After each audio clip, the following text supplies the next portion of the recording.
खामोशियाँ बहुत कुछ कह रही होती हैं। रात ठंडी है, हवा हल्की हल्की चल रही है और काफ़ी कोशिशों के बाद जलाई गई आग अब स्थिर होकर जल रही है। इसी आग की रोशनी में दोनों के चेहरे पर उभरते जज्बात साफ दिखाई देते हैं। लंबे समय से उनके बीच जो दूरी और अनकही बातें थीं, वह इस रात जैसे सतह पर आने लगती हैं। शुरुआत में माहौल थोड़ा हल्का और सुकून भरा लगता है। दोनों आग के पास बैठकर उस गर्माहट को महसूस करते हैं जो ठंडी हवा से बचा रही है। लेकिन यह गर्माहट उनके रिश्ते की ठंडक को पूरी तरह ख़त्म नहीं कर पाती। शहर धीरे धीरे अपना फ़ोन निकालती है और एक गाना चला देती है। शायद वह इस पल को थोड़ा हल्का बनाना चाहती है, या शायद वह अपने मन की बेचैनी को छुपाने की कोशिश कर रही है। लेकिन माहिद को यह बात पसंद नहीं आती। उसे लगता है कि इस खास पल में फ़ोन की कोई ज़रूरत नहीं है। वह थोड़ा सख्त लहजे में कह देता है कि गाना बंद कर दो। बस यही छोटी सी बात शहर के दिल को चुभ जाती है। उसे महसूस होता है कि उसकी पसंद, उसकी मर्जी और उसकी आज़ादी की कोई अहमियत नहीं है। वह सोचने लगती है कि क्या वह अपनी ज़िंदगी के छोटे छोटे फैसले भी खुद नहीं ले सकती। शहर की आंखें नम हो जाती हैं। वह खुद को रोकने की कोशिश करती है, लेकिन दिल में भरा दर्द आंसुओं के रूप में बाहर आ ही जाता है। वह माहिद से कहती है कि आपने मेरी किताबें जला दी, मेरे सपनों को चोट पहुंचाई और अब मेरी मर्जी भी नहीं चलने दे रहे।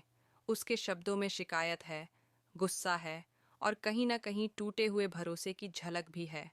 वह महसूस करती है कि उसकी पहचान, उसकी पढ़ाई, उसके सपनों और उसके आत्मसम्मान से जुड़ी है।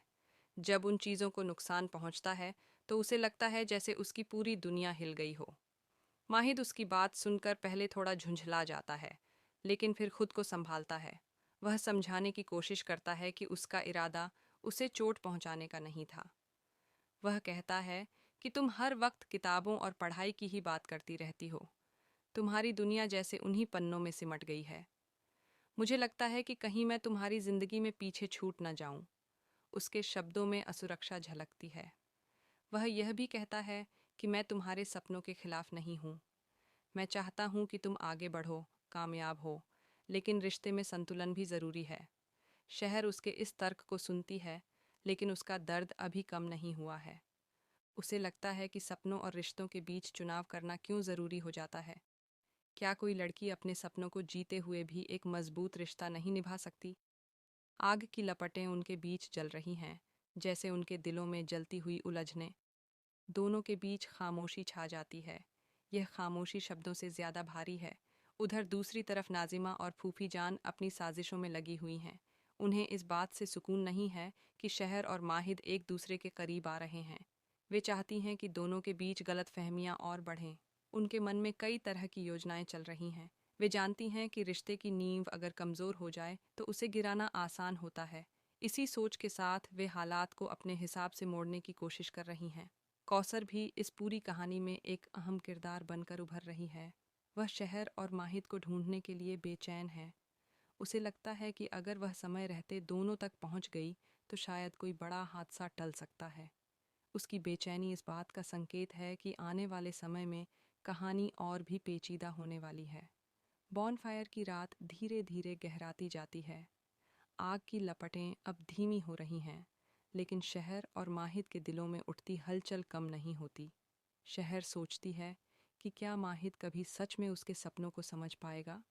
क्या वह उसे सिर्फ एक जिम्मेदारी के रूप में नहीं, बल्कि एक मजबूत और स्वतंत्र इंसान के रूप में देख पाएगा? वहीं माहिद भी अपने मन में उलझा हुआ है।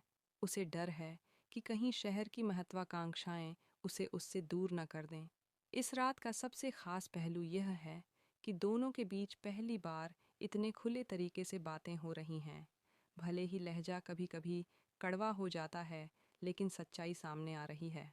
रिश्ते तभी मजबूत होते हैं जब उनमें सच्चाई और संवाद हो। शायद यही रात उनके रिश्ते की असली परीक्षा है। अगर वे इस गलत फहमी और असुरक्षा को पार कर लेते हैं तो उनका रिश्ता पहले से ज़्यादा मजबूत हो सकता है। लेकिन अगर अहंकार और गलत फहमियाँ हावी हो गईं तो यही रात उनके बीच दूरी भी बढ़ा सकती है।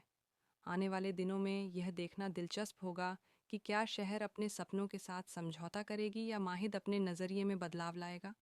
क्या दोनों एक दूसरे के नज़रिए को समझ पाएंगे? क्या नाजिमा और फूफी जान की साजिशें कामयाब होंगी या फिर सच्चा प्यार हर चाल पर भारी पड़ेगा? इस पूरे ट्रैक में इमोशन, प्यार, तकरार और सस्पेंस का ज़बरदस्त मिश्रण देखने को मिल रहा है। शहर और माहिद की कहानी सिर्फ एक प्रेम कहानी नहीं है, बल्कि यह दो अलग सोच और दो अलग प्राथमिकताओं के टकराव की कहानी है। बॉनफायर की यह रात उनके रिश्ते में एक अहम मोड़ बन सकती है। अब यह उनके हाथ में है कि वे इस आग की गर्माहट से अपने रिश्ते